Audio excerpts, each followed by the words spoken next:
by'ukuri cyagabanyije ibirometero n'ibirometero by'abana. Ikigo gishinga cyatangiranye abana 50.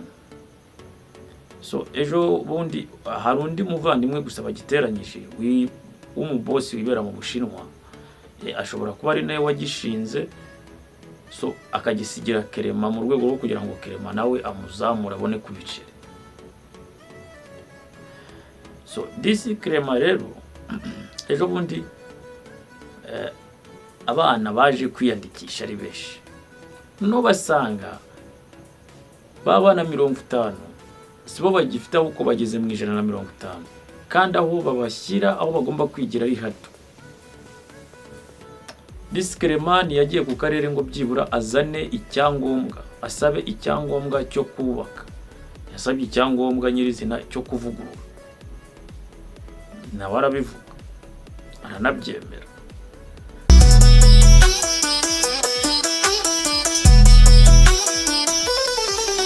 Diaspora mwenyewe, amakuru kuri buri wese.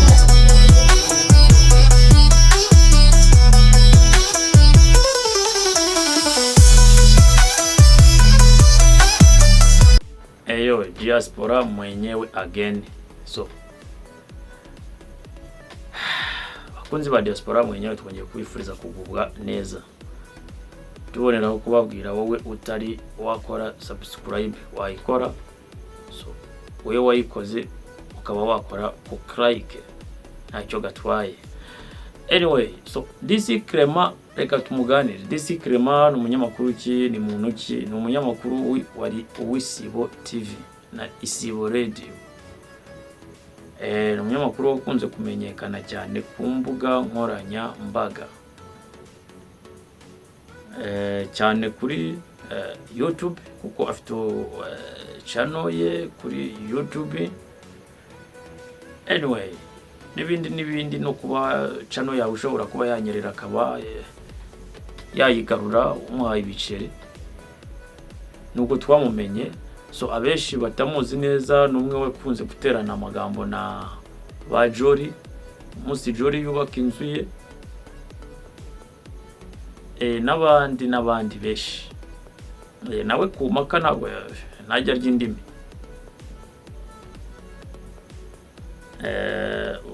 Nakereza ko mwibuka igihe cye na Jori ari guhakana kuri ya nzu yaba ari Jori wayubatse, cyangwa se yaba Jori yarayikuye mu yindi mico idasanzwe.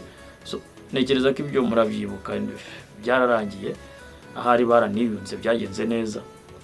Ahubwo icyo tuje kwiganirira ni kuri ya saga yiwe y'ikibazo cye n'akarere ka Gasabo, bavuga ko kaje kumusenyera amashuri kandi yari yarabiherewe uburenganzira.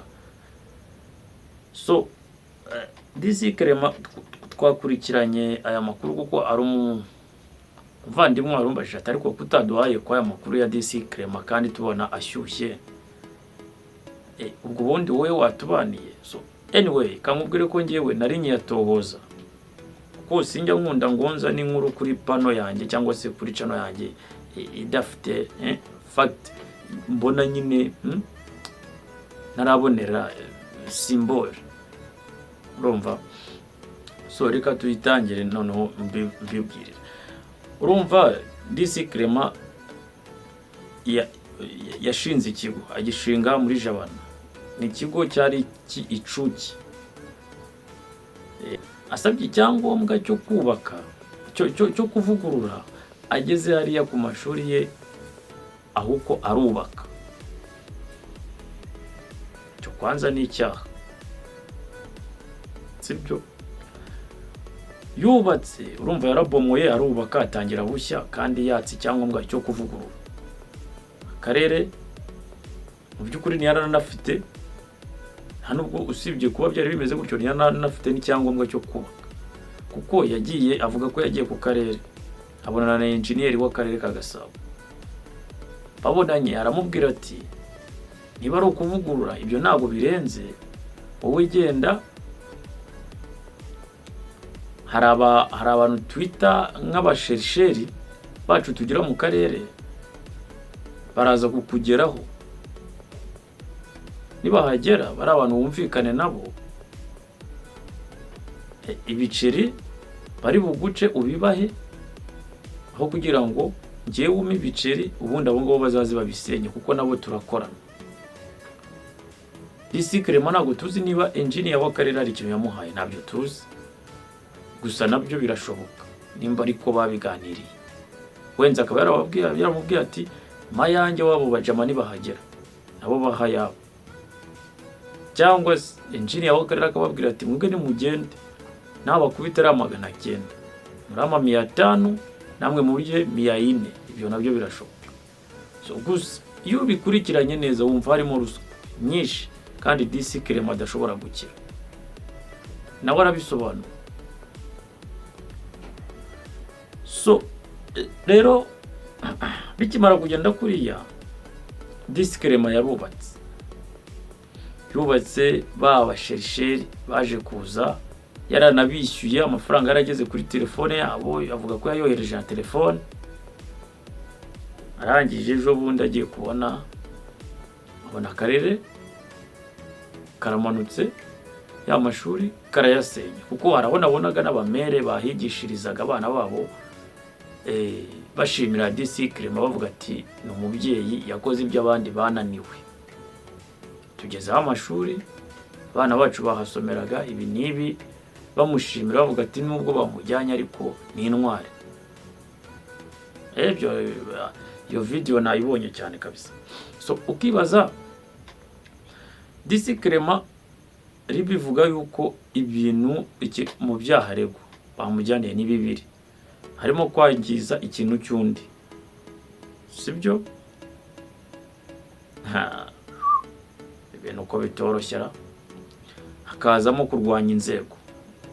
Ibyo nibyo bibiri kwanza RIB yavuze akurikiranweho, afungiye kuri station ya polisi ya Jabana. So ikintu kiri gucanga abantu no kwibaza se DC Clement, kuko mukanya ni mugoroba mbonye hari iretere asohoye yanditse n'ikaramu n'urupapuro ari gusaba akarere imbabazi n'umurenge. So ashobora kuba ari we wayanditse wenze aho mu kasho arimo, akavuga ati kanyisohore saba imbabazi. Ariko wasaba imbabazi DC Clement uri mwene wacu, sibyo? Ariko nawe warakosheje ku buryo twe turi kubona neza yuko ushobora kuda byawuregwa biguha bagashyiramo n'icyaruswa kuyisha manene, byaba byarangiye. Kandi buryo hajemo mu bibazo byawe iyo hajemo ruswa, my friend, ce n'est pas facile, ntabwo biba byoroshye. So DC Clement we icyo twakwifuriza ni ukuva muri ibi bibazo neza, amahoro, kuko ntibyoroshye. Imana igufashe ubivemo amahoro umunyamakuru mugenzi wacu utakunze kugirana ibibazo n'abantu iki n'ibiki, niyo mwabigiranye uragerageza ugasaba imbabazi bikarangira. So turakwifuriza kubivamo amahoro, nugirirwa amahirwe wenze ugafungurwa, turizera tudashidikanya ko byagenda neza. Gusa byoroshye ikintu cyajemo ruswa, turabizi, nawe utabizi hano ni Rwagasabo my friend. Corruption ni ikintu kibi, kandi uko Clement we byonyine abisobanura uhita wumva neza yuko ruswa irimo, ahubwo ni ya yindi ya hatari, itari ruswa y'inote y'igihumbi, ruswa y'ibihumbi 900 brother. Siko iyo ruswa na ba minister ayifungirwa akafungwa imyaka irenga, none we DC Clement warayitanze urimo nanabyemera kuri kamera.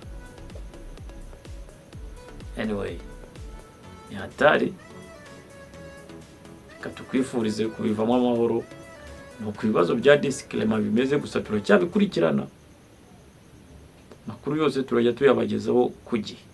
Wowe kora subscribe, wewe utarabi wakoze sabo wagikorera kuri like ntacyo bitwaye, kuko like ziradufasha gukora bino biganiro byanyu neza cyane.